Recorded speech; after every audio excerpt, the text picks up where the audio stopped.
I say big faces, big on big dreams, seeing big places, big body bins, big business, big placements, big statements, big prices, dollars out of dim cages, big set, more money, more problems. I'm still chasing.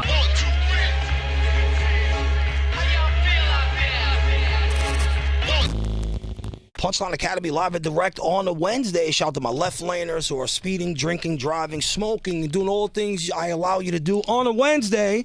The YouTube channel is youtube.com @Inphamus Amadeuz. Guys, check out the Onyx Freestyle. We just hit 1 million views on the Onyx Freestyle. Appreciate y'all for liking and subscribing. Listen, I got my guy, North Carolina's own. He has a brand new album dropping this Friday called Welcome Home. Reuben Vincent, welcome to the Punchline Academy, bro. What's up, man? All is well. How you feeling? Minding my business professionally. I've learned to do that here since I've got into radio. Yeah, so I was on a show on National Geographic called Underworld Inc., and that's how I got in this building, and I became a cameraman and worked my way up. But when you look at like your progression of hip-hop, so me going on that Geo was my starting point to my professional career. Like, what do you attribute to the starting point for your professional career?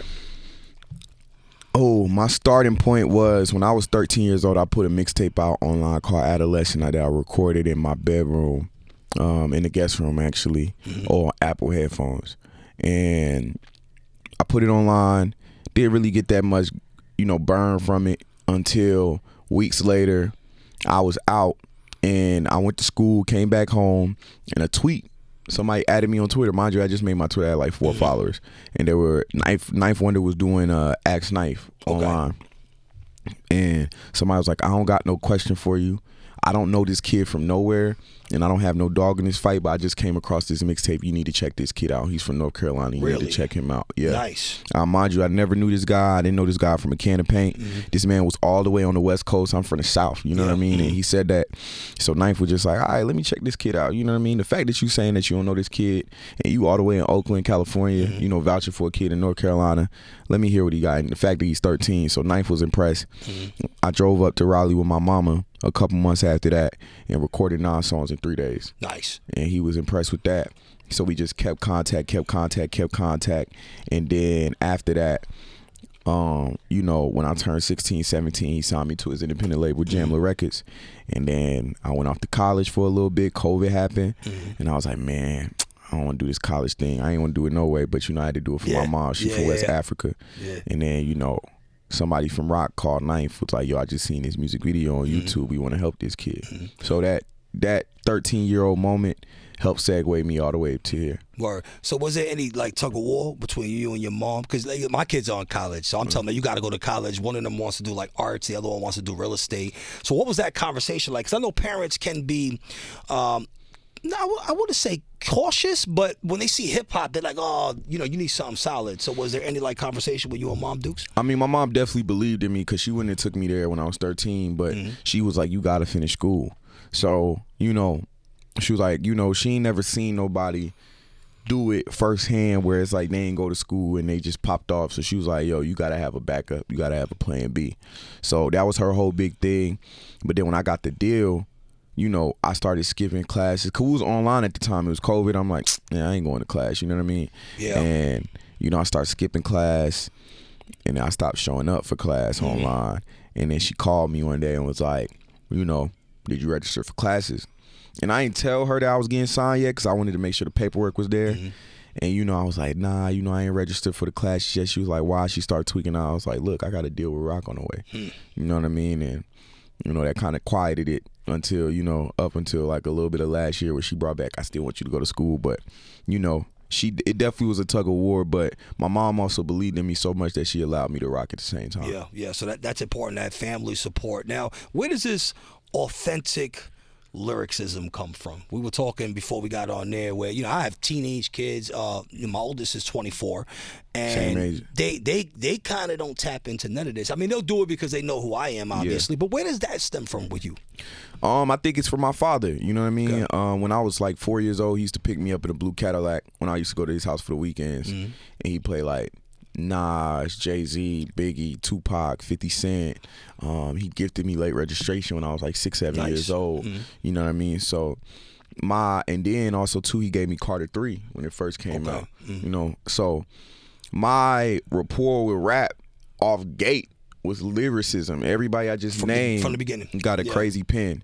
So, and then once by the time I was 8 years old and I was formulating my own opinions, Wayne was so hot, you know what I'm saying, at the time. So, you know, Wayne was such a big on similes and metaphors and stuff like that. And this is mixtape Wayne. Yeah, mixtape Wayne. So then I'm like, okay, who influenced Wayne? Jay-Z. Jay-Z. So then I'm like, okay, let me tap into Jay-Z's catalog. I was already a big Kanye fan, so then I'm like, oh, he helped usher Kanye in. Okay, cool. Let me tap into Jay. Then when I tapped into Jay, I'm like, okay, let me tap into Nas. Then when I tapped into Nas, okay, let me tap into Biggie. You know what I mean? I already knew who all these names called my father, but then I did like a rabbit hole. You know what I mean? So then when I tapped into Nas and Biggie, then I'm seeing like YouTube recommending Tribe Called Quest Midnight Marauders album, or you know, just different stuff. Now I'm like, okay, what's that? You know what I mean? Just surprised by the cover. And mind you, this is all from like 13 years old.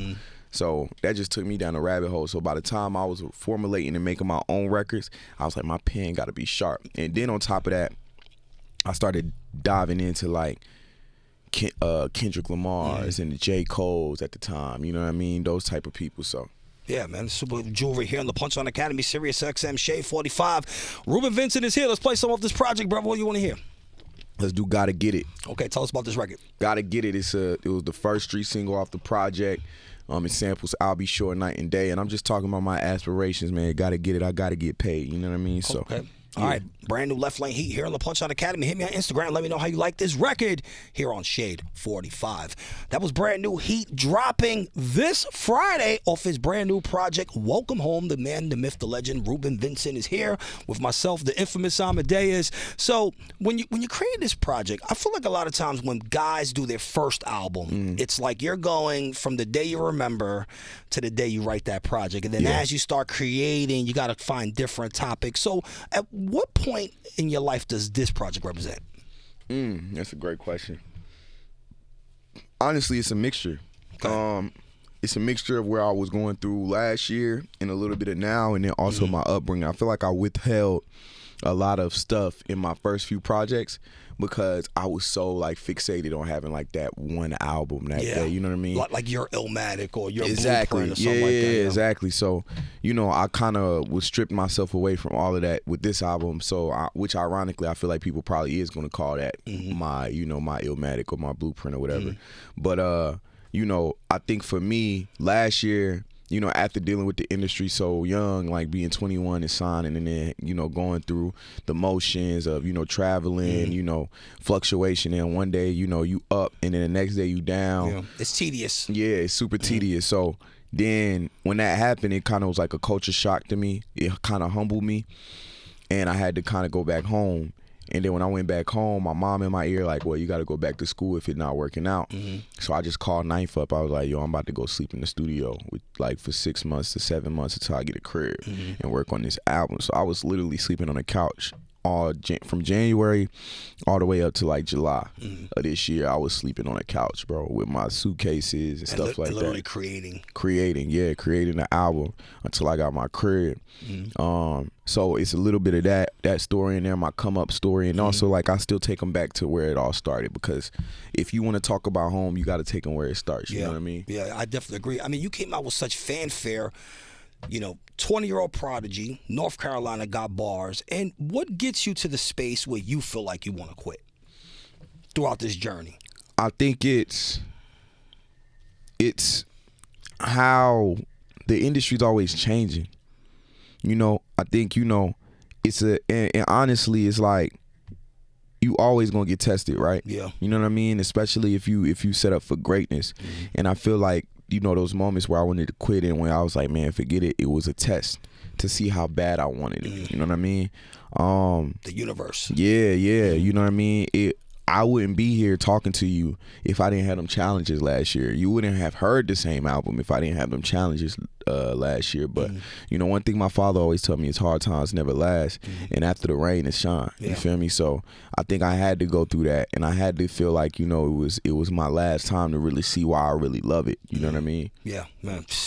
Self-knowledge here on the Punchline Academy. Reuben Vincent is here. Now, this project is completely produced by Ninth Wonder, right? And what is it like working with a legend like that? Because you got someone who's worked for everybody from Jay-Z to the local unsigned artists, right? And what type of jewelry do you get from being in the studio? Full circle. It was full circle, man. You know, him being my mentor.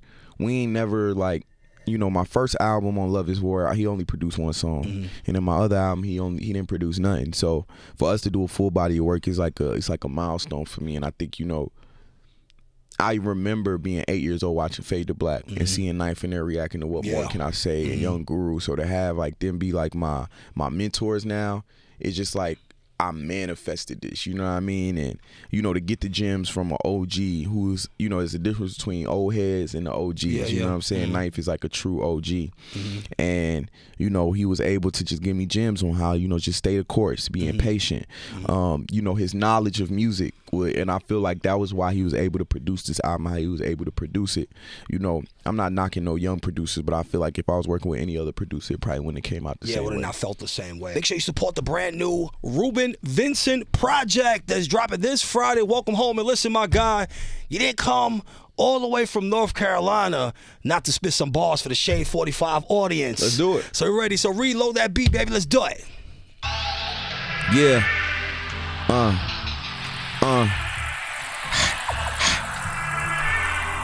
Yeah.